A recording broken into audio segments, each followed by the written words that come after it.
72년부터 79년까지 특히 긴급조치로 인한 인권 침해가 엄청나게 자행되었습니다. 그것은 이제 법을 적용하면 적용할수록 인권 침해가 많아지게 되는 그런 결과인데, 그렇게 이제 수많은 판결들이 나오고 난 뒤에 한국의 사법부, 말하자면 국가폭력의 일종의 이제 청부업자 역할을 해야 했던 사법부의 어떤 그 이후의 어떤 공경, 그리고 사법을 통한 권리 구제의 가능성, 이런 것들을 어떻게 접근해야 할까, 그에 대해서 사법부 자신도 몇십 년 동안 매우 난감했던 것이 사실입니다. 사법부에는 유신 체제 하에 판결에 대한 엄청난 이제 부담이 있죠. 하나의 원죄 비슷한데요. 그래서 예를 들어서 다른 판결의 경우에는 내가 그 판결에 관여했다 라는 이야기를 할 수 있고 그걸 나름대로 정당화할 수 있는데, 유독 유신 체제하의 긴급조치 사건에 있어서는 판사의 이름이 나오면 나는 관여하지 않았다라고 이야기를 합니다. 나는 좌배석이었다, 배석 판사였다.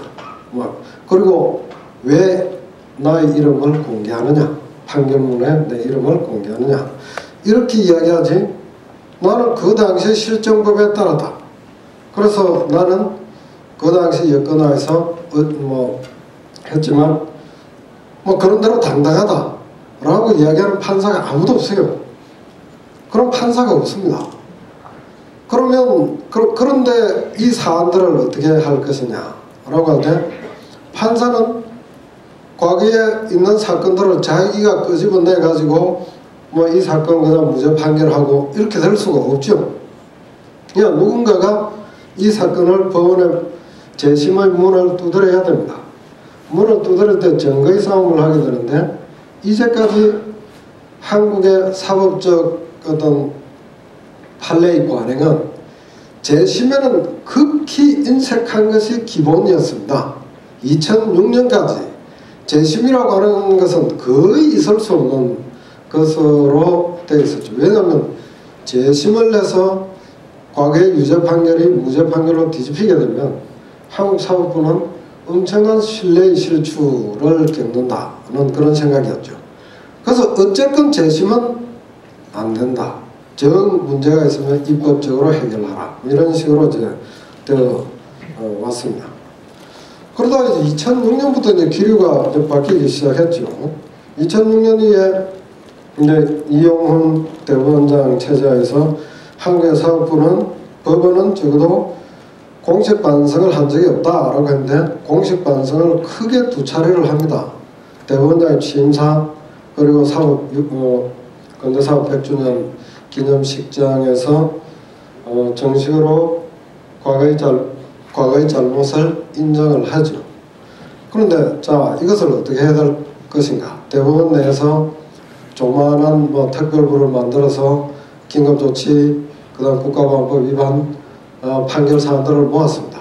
모아서 누군가가 아마 검토를 해서 분류를 한 것 같습니다. 분류를 하고 난 뒤에 어떻게 할 수가 없는 거예요. 그러던 상태에서 몇몇 이제 변호사들이 이 사안에 대하여 상당한 증거의 준비를 갖춰가지고 문을 두드리기 시작해서 한주명 사건 이런 사건부터 하나하나 이제 풀려나가기 시작하는데, 진실 화해를 위한 과거사 위원회에서 그런 사안에 대하여 충분한 자료조사, 증거조사를 한바탕 위에서 나오게 되니까, 지금은 적어도 진실화해위원회에서 이 사안은 문제가 있고 무죄로 해야 마땅하고 국가는 사과해야 되고 배상해야 된다, 이런 식의 권고안을 낸 사건이 법정에 재심의 문을 두드렸을 때 그 문은 다 열리고 있습니다. 그래서 아까 진실화해위원회 김동춘 교수님이 크게 말을 못했다라고 했는데, 제가 보기에 한국 사법부 입장에서 볼 때는 어마어마한 일을 해낸 겁니다. 그래서 지금은 처음에는 카운트를 하다가 지금 몇십 건까지 이르는지 모르겠는데 한 50건 정도가 넘어가는 중요도의 면에 있어서도 조봉암, 인혁당, 조영수, 이수건 이런 사건들에 대하여 재심이 이루어지고 있습니다. 그런데 이제 긴급조치 사건은 국가보안법 사건하고 꽤 달라요. 국가보안법 사건은 고문과 조작이 주로 문제가 됩니다. 나는 평양 간 적이 없는데 평양 갔다고 했다. 간첩을 만난 적이 없는데 간첩을 만났다고 그랬다. 그러니까 고문 조작으로 사실관계를 다투는 겁니다. 나는 그런 사실이 없는데 고문으로 있다고 했으니까 그것을 사실관계가 없는 것으로 해달라. 그럼 난 간첩을 만난 적이 없다. 평양에 간 적이 없다. 이렇게 되면 그런 사실이 없으므로 국가보안법 위반이 아니다. 무죄. 이렇게 나오는데 긴급조치 사건의 경우에는 내가 데모를 했다. 그럼 뭐 예컨대 부인을 하지 않죠. 데모를 했는데 긴급조치 위반의 형벌을 받을 수 없다. 논리가 뭔가 성립이 안 되잖아요. 사실관계는 있는데 법 적용은 할 수 없다라고 하면 그 법 적용이 긴급조치의 해석을 축소 해석을 해가지고 하는 방법밖에 없는데 그 방법으로 도달할 방법이 없습니다. 따라서 긴급조치는 법 자체의 위헌이 나오지 않고는 문제를 풀어낼 방법이 없어요. 그래서 이것이 법원의 엄청난 고민으로 이제 들어와 있는데 거기에 이제 그러면 이 사안을 법원이 취급할 거냐 헌법재판소가 취급할 거냐 하는 묘한 문제가 하나 걸려 있습니다. 왜냐하면 긴급조치는 대통령이 명령으로 내리는 것인데 국민의 자유를 박탈하는 것이므로 법률과 효력이 동등하다. 그래서 헌법재판소는 법률의 위헌 여부를 다투게 되는 것이고 법원은 명령의 위헌 여부를 다투게 됩니다. 그래서 거기에 대해서 사실 서로가 먼저 위헌선언을 해버리면 그쪽의 위상이 굉장히 올라갈 거 아니겠어요? 그런가 하면 한편으로 누가 먼저 시작할지 이 진도를 못 나가고 있는 형편에 결국 대법원이 선수를 쳤죠. 선수를 친 논리는 긴급조치는 법률의 자격을 도저히 갖고 있지 않는 것이 하나의 명령이다라고 보는 겁니다. 그러면 관할권이 대법원에 오게 됩니다. 그러면 이것이 명령이라고 하면 여기에 대해 이 긴급조치는 헌법 위반이냐라고 할 때 현행 헌법 위반은 분명한데 유신헌법 위반이기도 한 거냐, 이 또 굉장히 곤란한 문제가 하나 걸려 있어요. 그런데 이제 대법원이 내린 판결은 유신헌법에서조차도 기본권 조항은 다 들어있거든요. 그러니까 유신헌법에 비추어서도 이것이 위헌이고 현행법에 비추어서도 위헌이니까 이 법은 그냥 위헌 무효가 된다. 요 진도까지 나가 있는 거죠. 긴급조치 1호의 경우.